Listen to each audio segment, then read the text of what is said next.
വിഷ്ണുശാലിനിയുടെ latest എപ്പിസോഡിലെ ആ ഒരു രാത്രി തന്നെയാണ്. രാഘവൻ നാരായണൻ്റെ ഹാളിൽ സെറ്റിലിരിക്കുന്നുണ്ട്. ഇതൊരു വീടാണോ? ജയിൽ പുള്ളികളെ പോലെ ഭക്ഷണം കഴിക്കുന്നു, ഉറങ്ങുന്നു, ആർക്കും ആരെയും വേണ്ട, കുട്ടികളുമില്ല, ആരുമില്ല എന്നൊക്കെ പറഞ്ഞിങ്ങനെ ഇരിക്കുമ്പോൾ പൊന്നി വരുന്നുണ്ട്. രാഘവൻ സാറേ ഭക്ഷണം എടുത്ത് വെച്ചിട്ടുണ്ട്, ചോറ് എടുത്ത് വെച്ചിട്ടുണ്ട്, കഴിക്കാമെന്ന് പറയുകയാണ്. ഒരു ചോറ് എന്ന് പറഞ്ഞിട്ട് രാഘവൻ നായർ വഴക്ക് പറയുകയാണ്. അന്നേരം അതെന്ത് പറ്റി, ഈ സമയത്ത് ഭക്ഷണം കഴിച്ച് കിടക്കുന്ന ആളാണല്ലോ എന്നിങ്ങനെ പൊന്നി ചോദിക്കുമ്പോൾ ഇത് വീടാണോ? വീടല്ലല്ലോ, സത്രമല്ലേ, തോന്നുന്നവരൊക്കെ തോന്നുന്ന പോലെ ഇഷ്ടം പോലെ ഓരോരുത്തരുടെ ഇഷ്ടമല്ലേ, എനിക്കങ്ങ് വേണ്ട, ഭക്ഷണമൊന്നും വേണ്ട, ചെന്ന് പറഞ്ഞുതരാം, ഞാൻ കഴിക്കുന്നില്ല എന്ന് പറയുകയാണ്. അന്നേരം ഈ വെള്ളം കേട്ടുകൊണ്ട് ഫാമ മുറി വാതിൽക്ക് നിൽക്കുന്നുണ്ട്. അന്നേരം പൊന്നി അങ്ങോട്ടത്തേക്ക് ചെല്ലുകയാണ്. അന്നേരം എന്താണെന്ന് ചോദിക്കുമ്പോൾ ഭക്ഷണം കഴിക്കാൻ വിളിച്ചിട്ട് വേണ്ടാന്ന് പറയുന്നു, കുട്ടികൾ വന്നാലേ കഴിക്കത്തുള്ളൂ എന്ന്, ഇനി വിളിച്ചാൽ വഴക്ക് പറയുമെന്ന് പറയുകയാണ്. അന്നേരം അതിനുള്ള മറുപടി ഞാൻ കൊടുത്തോളാം എന്ന് പറഞ്ഞിട്ട് ഫാമ രാഘവൻ നായരുടെ അടുത്തേക്ക് വരികയാണ്. പൊന്നി അവിടെ നിൽക്കുന്നുണ്ട്, പിള്ളേ അങ്ങോട്ടത്തേക്ക് വരികയാണ്.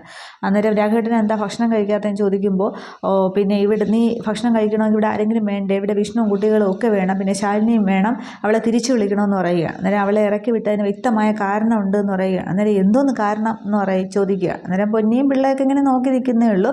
അന്നേരം എന്തായാലും പറ്റില്ല, ഇറക്കി വിട്ടത് തന്നെയാണ്, ഇനി അതിൻ്റെ പേരിൽ ഭക്ഷണം കഴിച്ച് പട്ടിണി കിടന്ന് പിന്നെ ഇങ്ങനെ എന്നെ ബുദ്ധിമുട്ടിക്കാനാണെങ്കിൽ വേണ്ടെങ്കിൽ കഴിക്കുകയേ വേണ്ട, അതിലെനിക്ക് യാതൊരു കുഴപ്പമില്ല, പിന്നെ ഇനി ശാലിനിയെ തിരിച്ചു വിളിക്കണമെങ്കിൽ ഈ സത്യഭാമ മരിക്കണം, വാ പൊന്നി എനിക്ക് വിശക്കുന്നു, ഭക്ഷണം വിളമ്പുമെന്ന് പറഞ്ഞിട്ട് പൊന്നിയും കൂട്ടി ഫാമ പോവുകയാണ്. അന്നേരം പിള്ള നോക്കിക്കൊണ്ട് നിൽക്കുന്നേ ഉള്ളൂ. രാഘവൻ നായർ പറയുന്നുണ്ട്, ഇതെന്തോ അവള്, കുട്ടികളും വേണ്ട, മക്കളും വേണ്ട, ആരും വേണ്ട, എന്തോ ജന്മമെന്നും പറഞ്ഞ് രാഘവൻ നായർ വഴക്ക് പറഞ്ഞുകൊണ്ടിരിക്കുകയാണ്. ഈ സമയം അവിടെ ചന്ദ്രയാണെങ്കിൽ ശിവനെ കാത്തിരിക്കുകയാണ്. അന്നേരം വേലായുധൻ്റെ ഭാര്യയും റാണിയും ഒക്കെ ഉണ്ട്. അന്നേരം ശിവേട്ടൻ എന്താ താമസിക്കുന്നത്, പിന്നെ ഈടായിട്ട് എനിക്ക് പേടി തന്നെയാണ്, ബെല്ലും ബ്രേക്കും ഒക്കെ ഇല്ലാതെയാണ് വണ്ടി ഓട്ടിക്കുന്നതെന്ന് പറയുമ്പോൾ, ഈ കണക്കിനാണെങ്കിൽ നീ പ്രകാശിനെ രാത്രിയൊന്നും വണ്ടിയും കൊടുത്ത് പുറത്തേക്ക് വിടില്ലല്ലോ എന്നിങ്ങനെ റാണി ചോദിക്കുന്നുണ്ട്. അന്നേരം പകലുള്ള ചികിത്സയ്ക്ക് മതി, രാത്രിയൊന്നും വേണ്ട എന്നിങ്ങനെ പറയുമ്പോൾ ശിവൻ്റെ ജീപ്പ് വരുന്നുണ്ട്.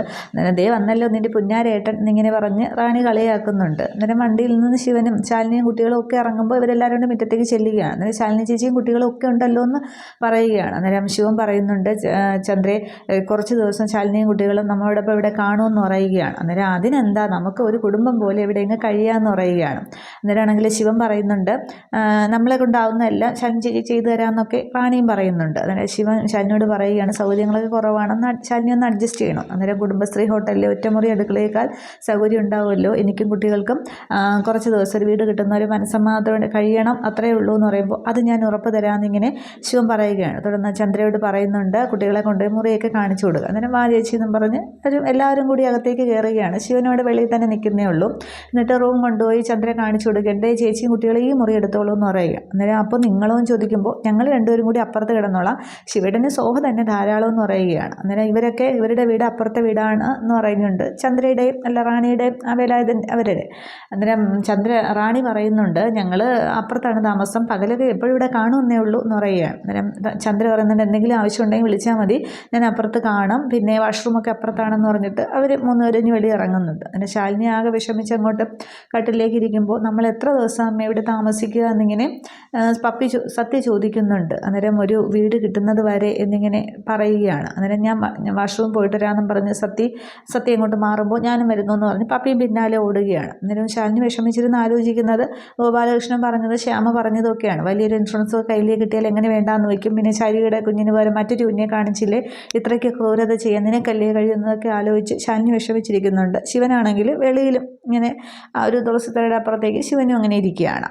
ഈ സമയത്താണ് സത്യഭാമയാണെങ്കിൽ രാഘവൻ നായർക്കുള്ള ഗുളികയുമായിട്ട് റൂമിലേക്ക് ചെല്ലുമ്പോൾ രാഘവൻ നായർ എവിടെയൊന്നും കാണുന്നില്ല. അന്നേരം രാഘവേട്ടാന്നൊക്കെ വിളിക്കുകയാണ്. അന്നേരം പൊന്നിയും വരുന്നുണ്ട്. അന്നേരം കണ്ടോന്ന് ചോദിക്കുമ്പോൾ കുറച്ച് മുമ്പേ വാതിൽക്കൽ നിൽക്കുന്ന കണ്ടു എന്ന് പറയുകയാണ്. അന്നേരം ഇതിപ്പോൾ എവിടെ ഇറങ്ങിപ്പോയി എന്ന് പറയുമ്പോൾ പിള്ളയും വരുന്നുണ്ട്. അന്നേരം കാണാനില്ല, പുറത്തൊക്കെ പോയി നോക്കുമെന്ന് പറയുമ്പോൾ പിള്ള ഗേറ്റിൻ്റെ ദൂരെയൊക്കെ, പിള്ളയ്ക്ക് നടക്കാനൊക്കെ പാടുണ്ട്, വെച്ചൊക്കെ നടക്കുന്നത്. എന്നിട്ട് എല്ലായിടത്തും പോയി അന്വേഷിക്കുകയാണ്. അന്നേരം പൊന്നിയോട് മുകളിലൊക്കെ പോയി നോക്കാൻ പറയുന്നുണ്ട്. അതിന് മുന്നേ പൊന്നി ഫോൺ എടുത്തുകൊണ്ട് ഭാമയ്ക്ക് കൊണ്ട് കൊടുക്കുകയാണ്. സത്യഭാമയാണെങ്കിൽ ശിവനെയാണ് ഫോൺ ചെയ്യുന്നത്. ശിവനവിടെ ഒരു വീട്ടിൽ ഇങ്ങനെ സെറ്റിയിൽ ഇങ്ങനെ കിടക്കുന്ന ഒരു സമയത്താണ് വിളിക്കുന്നത്. അന്നേരം ശിവ രാഘവേട്ടനെ കാണാനില്ല എന്ന് പറയും. അന്നേരം കാണാനില്ലെന്നോ എന്ന് പറഞ്ഞിട്ട് ശിവൻ അങ്ങോട്ട് ചാടി എഴുന്നേൽക്കുന്നുണ്ട്. അന്നേരം അത് ഇവിടെയൊക്കെ നോക്കി എങ്ങും കാണാനില്ല, ഇപ്പോൾ എങ്ങോട്ടെങ്കിലും ഇറങ്ങിപ്പോയെന്നാണ് തോന്നുന്നതെന്ന് പറയുമ്പോൾ സത്യമ്മ വിഷമിക്കേണ്ട, ഞാൻ എന്തായാലും നോക്കട്ടെ എന്ന് പറയുമ്പോൾ മോനെ ഒന്ന് പോയി നോക്ക്, എവിടെയെങ്കിലും വഴിതെറ്റി നിൽക്കുന്നുണ്ടോ എന്ന് പറയുമ്പോൾ സത്യമ്മ പേടിക്കേണ്ട, ഞാൻ എന്തായാലും അച്ഛനെയും കൊണ്ട് തിരിച്ചു വരാമെന്ന് പറയുന്നുണ്ട്. അന്നേരം ഈ സംസാരമൊക്കെ ശാലിനിയാണെങ്കിൽ അവിടെ നിന്ന് കേട്ടുകൊണ്ട് നിൽക്കുന്നുണ്ട്. അന്നേരം ശാലിനിയോട് ശിവൻ പറയുന്നുണ്ട്, പിന്നെ അവിടെ എങ്ങും അച്ഛനെ എവിടെയും കാണാനില്ല. അന്നേരം നമ്മളെ അന്വേഷിച്ചിറങ്ങിയതായിരിക്കുമോ എന്ന് ശാലിനി പറയുന്നുണ്ട്. അന്നേരം അറിയില്ല, ഇതിപ്പോൾ ആദ്യമായിട്ടൊന്നും അല്ലല്ലോ, എന്തായാലും ഞാൻ പോയി കൂട്ടിക്കൊണ്ട് വരാം, എവിടെയെങ്കിലും കാണും, ഞാൻ കമലിനെ ഒന്ന് വിളിക്കട്ടെ എന്ന് പറഞ്ഞിട്ട് കമലിനെ ഫോൺ ചെയ്യുകയാണ്. അന്നേരം അവിടെ പൊന്നിയും പിള്ളയും ഒക്കെ അന്വേഷിച്ച് നടന്നിട്ട് അവിടെയെങ്കിലും ഇല്ല എന്ന് ഭാമയോടൊന്ന് പറയുന്നുണ്ട്. അന്നേരം കമലിനെ ഫോൺ ചെയ്യുമ്പോൾ കമലിനാണെങ്കിൽ ഒരു സ്ഥലത്ത് വണ്ടി ഒതുക്കിയിട്ട് ഇങ്ങനെ ആകെ വിഷമിച്ച് കരഞ്ഞ് നിൽക്കുന്ന സീൻ തന്നെയാണ്. അന്നേരം എൻ്റെ വീടിനടുത്തുള്ള ജംഗ്ഷനിലെ അടുത്തേക്ക് വാ, ഞാൻ ഇപ്പോൾ അങ്ങോട്ടേക്ക് വരാമെന്ന് പറയുമ്പോൾ എന്താ അച്ഛനെ കാര്യം എന്ന് കമലൻ ചോദിക്കുമ്പോൾ അതൊക്കെ വന്നിട്ട് പറയാം, അത്യാവശ്യമാണെന്ന് പറയുമ്പോൾ ശരി ഞാൻ ഇറങ്ങി, അച്ഛൻ പുറപ്പെട്ടു എന്ന് പറയുകയാണ്. തുടർന്ന് ഞാൻ അച്ഛനെയും കൂട്ടിക്കൊണ്ട് വരാമെന്ന് പറഞ്ഞ് ശാലിനിയോട് പറഞ്ഞിട്ട് ശിവൻ ബുള്ളറ്റ് എടുത്ത് ഇറങ്ങുന്നുണ്ട്. കമല ഓട്ടോ എടുത്ത് പോവുകയാണ്. ഇതേസമയം രാഘവൻ നായരാണെങ്കിൽ പണ്ട് ശിവനാണെങ്കിൽ താമസിക്കുന്ന ആ ഒരു ലോഡ്ജിലേക്ക് ചെല്ലുന്നുണ്ട്. അന്നേരം ആ ഒരു റിസപ്ഷനിലെ ആളാണെങ്കിൽ ഏത് റൂമാണ് വേണ്ടത് സാർ, സിംഗിളാണോ ഡബിളാണോ എന്ന് പറഞ്ഞ് കുറേ ചോദ്യങ്ങൾ ചോദിക്കുകയാണ്. അന്നേരം ഒന്ന് ശ്വാസം വിടറോ, ഞാനൊന്ന് പറഞ്ഞോട്ടെ, എനിക്ക് റൂമൊന്നും വേണ്ട, റൂം എടുക്കാനല്ല, ഒരാളെ കാണാനാണെന്ന് പറയുമ്പോൾ ആരെ കാണാൻ, റൂം നമ്പർ എന്ന് പറയുകയാണ്. റൂം നമ്പർ ഇല്ല എന്ന് പറയുകയാണ്. അന്നേരം ഇവിടുത്തെ എല്ലാ റൂമിനും നമ്പർ ഉണ്ടെന്ന് പറഞ്ഞ് അയാൾ സംസാരിക്കുമ്പോൾ റൂം നമ്പർ എനിക്ക് അറിയത്തില്ല എന്നാണ് പറഞ്ഞത് എന്ന് പറയുമ്പോൾ പേര് പറയാൻ പറയുന്നുണ്ട്. അന്നേരം വിഷ്ണു എന്നിങ്ങനെ പറയുന്നുണ്ട്. അന്നേരം അങ്ങനെ ഒരു പേരിൽ ഇവിടെ താമസമില്ല എന്ന് പറയുമ്പോൾ രാഘവൻ അയാളുടെ ചൂടാവുകയാണ്. അന്നേരം വേറൊരാളങ്ങോട്ടേക്ക് വരുന്നുണ്ട്, എന്താ പ്രശ്നമെന്ന്. അന്നേരം വിഷ്ണു എന്ന പേരിലുള്ള ഒരാളെ തിരക്കി വന്നതാണ്, ഇവിടെ ഇല്ല എന്ന് പറയുമ്പോൾ ബഹളം ഉണ്ടാക്കുന്നു എന്ന് പറയുകയാണ്. അന്നേരം ഇയാളെ ശ്രദ്ധിക്കുകയാണ്, രാഘവൻ നായർ ശ്രദ്ധിക്കുന്നുണ്ട്. എന്നിട്ട് പെട്ടെന്ന് റിസപ്ഷനിൽ നിന്ന് ആളോട് പറയുകയാണ്, ഒന്ന് സൂക്ഷിച്ചും കണ്ടും പെരുമാറണം എന്ന് പറയുകയാണ്. ആളത്ര നോർമൽ അല്ലാന്ന് തോന്നുന്നു എന്ന് പറയുന്നുണ്ട്. അതിന് മുന്നേ പറയുന്നുണ്ട് വിഷ്ണു എന്നാണ് പേര്, ഒരു കറുത്ത ജീപ്പിലാണ് വരുന്നതും പോവുകയും ചെയ്യുന്നത്, വെളുത്തിട്ടാണ്, തണ്ടും തടിയൊക്കെ ഉള്ളതാണെന്ന് പറയുമ്പോൾ രണ്ടാമതൊന്നും ആൾക്ക് മനസ്സിലാവുന്നുണ്ട്. അന്നേരം ശിവൻ്റെ കാര്യമാണ് പറയുന്നത്, സൂക്ഷിച്ചങ്ങ് പെരുമാറണം, നോർമൽ അല്ല എന്ന് പറയുകയാണ്. അങ്ങനെ കുഴപ്പമാകുമെന്ന് ചോദിക്കുമ്പോൾ ചിലപ്പം പ്രശ്നമാകുമെന്ന് പറയുകയാണ്. അന്നേരം രാഘവൻ നായർ അങ്ങോട്ടേക്ക് ഇരിക്കുകയാണ്, നിങ്ങൾ എൻ്റെ മോനെ ഒളിപ്പിച്ച് വെച്ചിരിക്കുകയാണ്, അവനെ ഇങ്ങോട്ട് വിളിക്കുക, അവനെ കാണാൻ ഞാൻ പോവില്ല എന്നും പറഞ്ഞ് ബഹളം ഉണ്ടാകുന്നുണ്ട്. അന്നേരം അവൻ ഇപ്പോൾ ഇവിടെ അല്ല താമസിക്കുന്നത്, ഒന്ന് വിളിച്ച് നോക്കട്ടെ എന്ന് പറഞ്ഞിട്ട് ശിവനെ വിളിക്കുന്നുണ്ട്. ആദ്യം കണ്ട അയാൾ വിളിക്കുകയാണ്. അന്നേരം ശിവനാണെങ്കിൽ അവിടെ കമലിനോടൊരു ജംഗ്ഷനിൽ ബുള്ളറ്റ് നിർത്തി കമൽ ഓട്ടോയിൽ നിർത്തിയിട്ട് സംസാരിച്ചുകൊണ്ടിരിക്കുകയാണ്. എന്നിട്ട് പറയുന്നുണ്ട്, ശാലിനി ഒരുപാട് സഹിക്കുന്നുണ്ട്, ഒരു പ്രത്യേക സാഹചര്യത്തിലൂടെയാണ് കടന്നു പോകുന്നത്, വിഷ്ണു എനിക്ക് ഏറെക്കുറെ അറിയാവുന്ന കാര്യം തന്നെയാണ്, വിഷ്ണുവിൻ്റെ കാര്യം അവസാനമാണ് ശാലിനി അറിഞ്ഞത്, എല്ലാം അറിയാവുന്ന രേഷ്മയ്ക്ക് മാത്രമാണെന്ന് പറയുമ്പോൾ ഞാനും ഏട്ടത്തി അമ്മയെ തെറ്റിദ്ധരിച്ചു, ഇതിന് ഒരുപാട് കാര്യങ്ങൾ പിന്നിലുണ്ടെന്ന് ഞാനും അറിയാൻ വൈകി എന്ന് പറയുകയാണ്. അന്നേരം ഇപ്പം തന്നെ ശാലിനി ഭർത്താവിൻ്റെ വീട്ടുകാർക്കും സ്വന്തം വീട്ടുകാർക്കും വേണ്ടി എന്തെല്ലാം കാര്യങ്ങൾ ചെയ്തു, എന്നിട്ട് അവരിൽ നിന്നൊക്കെ അവഗണനയും പരിഹാസവും ഒക്കെയാണ്, ഓരോരുത്തരും അവരുടെ രീതിക്കാണ് പെരുമാറുന്നത്. ഇപ്പം തന്നെ അച്ഛനെ കാണില്ല എന്ന് പറഞ്ഞ് സത്യാമ്മ എന്നെ വിളിച്ചു, അതായത് വിഷ്ണുവിനെ തിരക്കി, അതായത് എന്നെ തിരക്കിയാണ് ഇറങ്ങിയിരിക്കുന്നത്, ഒരു മകനെ ഇത്രയും സ്നേഹിച്ചൊരു അച്ഛനെ കാണില്ല, ആ ഒരു ഭാഗ്യം എനിക്കാണ് വന്നത് ചേർന്നിരിക്കുന്നത്. ഇപ്പോൾ ശാലിനി ഇവിടെ ഉണ്ടായിരുന്നതിൽ ആദ്യം ശാലിനി തന്നെയായിരുന്നു ഇറങ്ങിത്തിരിക്കുന്നത്, ഇപ്പോൾ ആ ഒരു ഇത് എന്നിലൂടെ വന്നു എന്നേ ഉള്ളൂ എന്ന് പറയുകയാണ്. അങ്ങനെ കാര്യങ്ങളൊക്കെ എനിക്ക് മനസ്സിലാവുന്നത്. ഇപ്പോൾ രാഘവ സാർ എവിടെ പോയിരിക്കും രാത്രി, ഇപ്പോൾ എവിടെയാണ് പോയിരിക്കുക എന്ന് പറയുമ്പോൾ അറിയില്ല, കണ്ടുപിടിക്കണമെന്നൊക്കെ പറഞ്ഞ് നിൽക്കുമ്പോൾ ആ ലോഡ്ജിലെ ആളാണെങ്കിൽ ശിവനെ ഫോൺ ചെയ്യുന്നുണ്ട്. എന്നിട്ട് പറയുന്നുണ്ട്, ശിവ നിന്നെ തിരക്കി ഒരു പ്രായമായ ഒരാൾ വന്ന് നിൽക്കുന്നു എന്ന് പറയുമ്പോൾ ബഹളമാണെന്ന് പറയുമ്പോൾ അവിടെ എത്തിയോ, ഞാൻ ഉടനെ വരാമെന്ന് പറയുമ്പോൾ നീ ആളിനെ വിട്ടാൽ പ്രശ്നമാണെന്ന് പറയുമ്പോൾ അത് ഞങ്ങൾ ഏറ്റവും, നീ പെട്ടെന്ന് എത്തിയാൽ മതി എന്ന് പറഞ്ഞ് ഫോൺ വയ്ക്കുകയാണ്. തുടർന്നാണെങ്കിൽ അവിടെ രാഘവൻ നായർ ബഹളം ഉണ്ടാക്കിക്കൊണ്ടിരിക്കുകയാണ്, എൻ്റെ മോനെ ഒളിപ്പിച്ച് വെച്ചിരിക്കുകയാണ്, അവൻ്റെ പേര് വിഷ്ണു എന്നാണ്, പേരൊന്നും മാറ്റാനൊന്നും പറ്റില്ല എന്ന് പറഞ്ഞുകൊണ്ടിരിക്കുകയാണ്.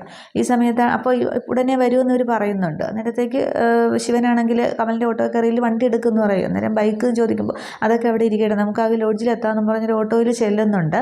അവിടെ എത്തുമ്പോൾ അച്ഛാന്നും പറഞ്ഞോട് ചെല്ലുകയാണ്. എന്നിട്ട് മോനെ വിഷ്ണു, ഇവർ പറഞ്ഞു നീ ഇവിടെ അല്ല താമസം എന്നുള്ളത്, നിൻ്റെ പേര് വേറെയൊക്കെയാണ് പറയുന്നത്, എൻ്റെ മോൻ്റെ പേര് എനിക്കറിയാം, വിഷ്ണു എന്നൊക്കെ പറയുന്നുണ്ട്. അന്നേരം അച്ഛൻ വാ നമുക്ക് പോകാമെന്ന് പറയുമ്പോൾ നീ അത്രയും വലിയ വീടുണ്ടായിട്ട് നീ എന്തിനാ ഇവിടെ താമസിക്കുന്നത്, ഇനി നിൻ്റെ താമസമൊന്നും വേണ്ട, എടുക്കാനുള്ള എന്താണെന്ന് വെച്ചാൽ എടുത്തോ എന്ന് പറയുകയാണ്. അന്നേരം ശരി അച്ഛൻ പറഞ്ഞതുപോലെ തന്നെ, അച്ഛൻ പറഞ്ഞ് എനിക്ക് വേറെ വാക്കില്ല എന്നൊക്കെ, നമുക്ക് തൽക്കാലം ഇവിടെ നിന്ന് പോവാമെന്ന് പറയുകയാണ്. അന്നേരം അതിന് മുന്നേ എനിക്ക് നിന്നോട് കുറച്ച് കാര്യങ്ങൾ പറയാനുണ്ടോ എന്ന് പറയുമ്പോൾ കമലം പറയുന്നുണ്ട്, നമുക്ക് പോണ വഴിക്ക് സംസാരിക്കാം, തൽക്കാലം നമുക്ക് ഇവിടെ നിന്ന് മാറിക്കൊടുക്കാമെന്ന് പറയുമ്പോൾ നീ അങ്ങോട്ട് മാറി നിൽക്കണമെന്ന് പറഞ്ഞ് കമലിനെ അടിക്കാനായിട്ട് വരികയാണ്. അന്നേരം കമലം പെട്ടെന്ന് അങ്ങോട്ട് മാറുന്നുണ്ട്. അന്നേരം വിഷ്ണു നീ ഇവനെ മര്യാദയ്ക്ക് നിലയ്ക്ക് നിർത്തണം, ഇല്ലെങ്കിൽ ഞാൻ നിലയ്ക്ക് നിർത്തുമെന്ന് പറയുകയാണ്. അന്നേരം അത് കമലൻ തമാശ രൂപേണ എടുക്കുന്നുണ്ടോ, ഇപ്പം ഞാൻ പുറത്തായി നിങ്ങൾ അകത്തായി എന്നൊക്കെ പറയുന്നുണ്ട്. അന്നേരം ശിവനോട് രാഘവൻ നായർ പറയുകയാണ്, നിൻ്റെ അമ്മ വഴക്ക് പറഞ്ഞതുകൊണ്ടല്ലേ ആണെങ്കിൽ അത് അവൾ അങ്ങനെ തന്നെയാണ്, ഇതൊന്നും ആയിരുന്നില്ല അവളുടെ പണ്ടത്തെ ഭാവം, അങ്ങനെ പറഞ്ഞാൽ എപ്പോഴും ഇറങ്ങിപ്പോകാനുള്ള സമയം കാണും, ഇനി അങ്ങനെയൊന്നും പോവരുത് എന്നൊക്കെ പറയുമ്പോൾ ശരി എന്നൊക്കെ പറയുന്നുണ്ട്. ഇനി അവൾക്ക് 2 അടി വേണമെങ്കിൽ ഞാൻ കൊടുത്തോളാം എന്നൊക്കെ പറയുകയാണ്. അന്നേരം കമലൻ വീണ്ടും പറയുന്നുണ്ട്, ചുമ്മാതാണ് ആശാനെ, സത്യാമ്മയുടെ അടുത്ത് ചെല്ലുമ്പോൾ മുട്ട് ഉറയ്ക്കുമെന്ന് പറയുകയാണ്. അന്നേരവും കമലിനോട് ദേഷ്യപ്പെടുകയാണ്, നീ മര്യാദയ്ക്ക് നിന്നോളണം എന്നൊക്കെ ഇങ്ങനെ പറയുകയാണ്. അന്നേരം ശിവൻ പറഞ്ഞിട്ട് ശരി അതൊക്കെ അങ്ങനെ ആയിക്കോട്ടെ, ഇപ്പം നമുക്ക് ഇവിടെ നിന്ന് പോകാമെന്ന് പറഞ്ഞ് അവരെ പിടിച്ചുകൊണ്ട് ഇറങ്ങുന്നുണ്ട്. അവിടെ നിന്ന് ഇറങ്ങി പോവുക എന്നാണ് കാണിക്കുന്നത്. പിന്നീടുള്ള സീൻ കാണിക്കുന്നത് ശിവനാണെങ്കിൽ ബുള്ളറ്റിൽ രാഘവൻ നായരെയും കൊണ്ടിങ്ങനെ രാത്രി വീട്ടിലേക്ക് പോകുന്നു. അത്രയും എപ്പിസോഡിൽ കാണിക്കുന്നുള്ളൂ. അപ്പോൾ അതിനുശേഷം വീട്ടിൽ കൊണ്ട് ചെല്ലുമ്പോഴാണ് ശിവനോട് പറയുന്നത് വിഷ്ണുവിൻ്റെ ഭാര്യയും മക്കളെയും കൂട്ടിക്കൊണ്ടുവരണം, നാളെ തന്നെ കൂട്ടിക്കൊണ്ടുവരണമെന്നൊക്കെ പറയുന്നത് ആ ഒരു സീനിലാണ്. പിന്നീട് ഇനി എന്ത് സംഭവിക്കും എന്നുള്ളതാണ്. പക്ഷേ ഭാമ സമ്മതിക്കാനായിട്ട് വഴിയില്ല. സത്യങ്ങൾ അറിഞ്ഞാൽ മാത്രമേ ഭാമ സമ്മതിക്കത്തുള്ളൂ. അതിനെങ്ങനെ അറിയൂ എന്നുള്ളത് കാണാം. Okay, thank you.